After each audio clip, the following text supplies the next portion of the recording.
कमला एक बहुत स्वार्थी महिला है। उसने पैसों के लिए एक ऐसे इंसान से शादी की जो पहले से शादीशुदा और एक बच्चे का पिता भी था। कमला के पति को मरे हुए एक अरसा बीत गया है। अब वो अपने सौतेले बेटे वैभव के साथ रहती है। वैभव के दिल में अपनी माँ को लेकर इतना डर है कि वो अपनी माँ के सामने एक शब्द नहीं बोल पाता। उसकी माँ जो कहती है उसको सर झुकाकर वही मानना पड़ता है। वैभव, तुमने अभी तक घर का काम क्यों नहीं किया? तुमसे कितनी बार कहा है कि सूरज निकलने से पहले तुम घर की साफ सफाई पूरी कर दिया करो। वैभव कुछ नहीं बोलता, चुपचाप सर झुकाए अपनी माँ की बात सुनता रहता है। तभी पास में खड़ा नौकर सुखराम कहता है, मालकिन, वैभव बाबा को रात से तेज बुखार है, इसलिए वो सुबह जल्दी उठ नहीं पाए। उनके बदले मैं घर की साफ सफाई कर देता हूँ। इसे कोई बुखार नहीं है। मैं इसे अच्छी तरह से जानती हूँ। ये सब काम न करने के बहाने हैं। सुखराम काका, बोल दो इसे, सारे घर का काम यही करेगा। और इससे समय पर अपना काम पूरा नहीं किया तो इससे आज का खाना भी नहीं मिलेगा। मगर मालकिन, वैभव बाबा की सच में ही तबीयत खराब है, आप एक बार देख तो लीजिए। कमला बिना कुछ बोले वहां से चली गई और बेचारा वैभव तेज बुखार में भी काम करता रहा। कमला वैभव की शादी एक ऐसी लड़की से कराना चाहती थी जो अनपढ़ हो और कमला से इसी तरह डरे जिस तरह वैभव डरता है, ताकि वैभव की सारी जायदाद और धन दौलत उसकी मुट्ठी में रहे। लेकिन आज के जमाने में ऐसी लड़की मिलना मुश्किल है। कमला कार में यही सब कुछ सोचती जा रही थी कि तभी रास्ते में, अरे ड्राइवर, तुमने कार क्यों रोक दी? और ये इतना शोर कैसा? मैडम, आगे कुछ बंजारों का खेल चल रहा है, इसलिए भीड़ लगी है। मैं अभी भीड़ को साइड में करवाकर कार निकालता हूँ। ड्राइवर भीड़ को साइड करके कार निकालने की कोशिश करने लगा कि तभी कमला की नजर रस्सी पर चल रही एक फुलवा नाम की बंजारन पर पड़ी। क्यों ना मैं इस बंजारन की शादी वैभव से करा दूं? ये तो अनपढ़ लग रही है, मेरे पैरों तले दबकर भी रहेगी। मुझे अभी इसके माँ बाप से बात करनी होगी। ये सोचकर कमला ने उन बंजारों से बात की और उन्हें शाम को अपने घर बुलाया। फुलवा के माता पिता वहां उसे लेकर आ गए।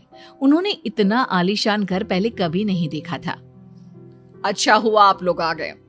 देखिए, मुझे घुमा फिरा कर बात करने की आदत नहीं है, इसलिए सीधे सीधे मुद्दे पर आती हूँ। मुझे आपकी बेटी बहुत पसंद है।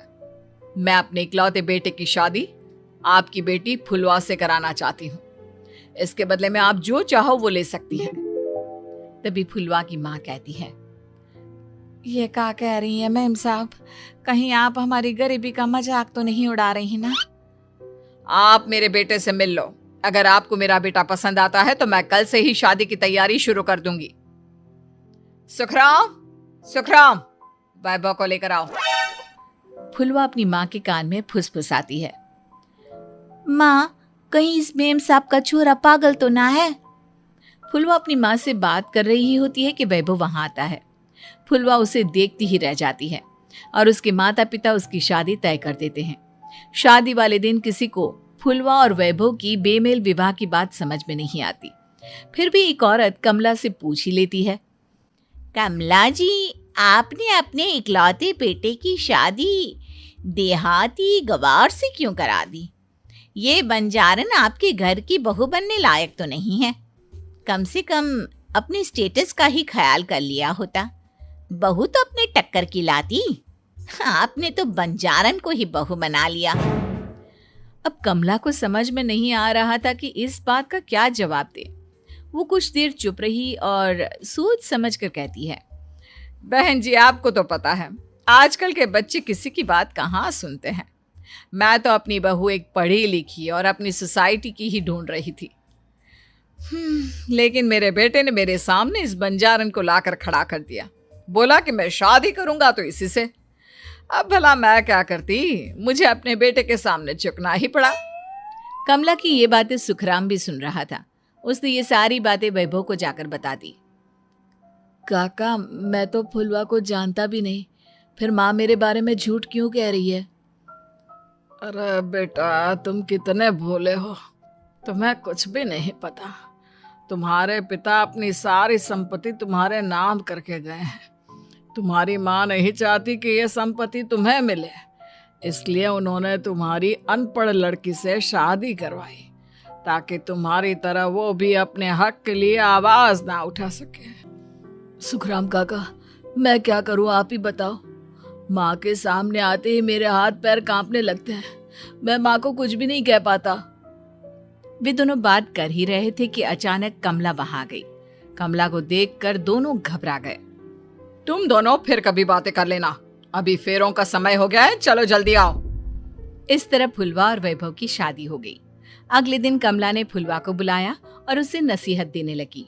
देख बंजारन, तुझे मैंने अपनी बहू बना तो लिया है, लेकिन तुझे इस घर में आंख कान मुंह बंद करके रहना होगा। घर का काम कर और अपने पति से मतलब रख, समझी? कमला का ऐसा रवैया फुलवा को बिल्कुल समझ में नहीं आया। उसने वैभव से इस बारे में बात की। सुनिए ना, माँ जी ने जिस तरह मुझसे बात की मुझे अच्छा नहीं लगा। शादी से पहले तो वो मुझसे बहुत अच्छे से बात कर रही थी, लेकिन शादी के बाद उन्हें क्या हो गया? तुम ज्यादा मत सोचो, जैसा माँ कहती है वैसा ही करो। ये कहकर वैभव वहां से चला गया।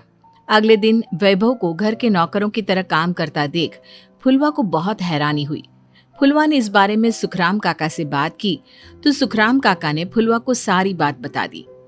अब फुलवा को समझ में आ गया कि उसकी सास ने एक बंजारन को बहू क्यों बनाया।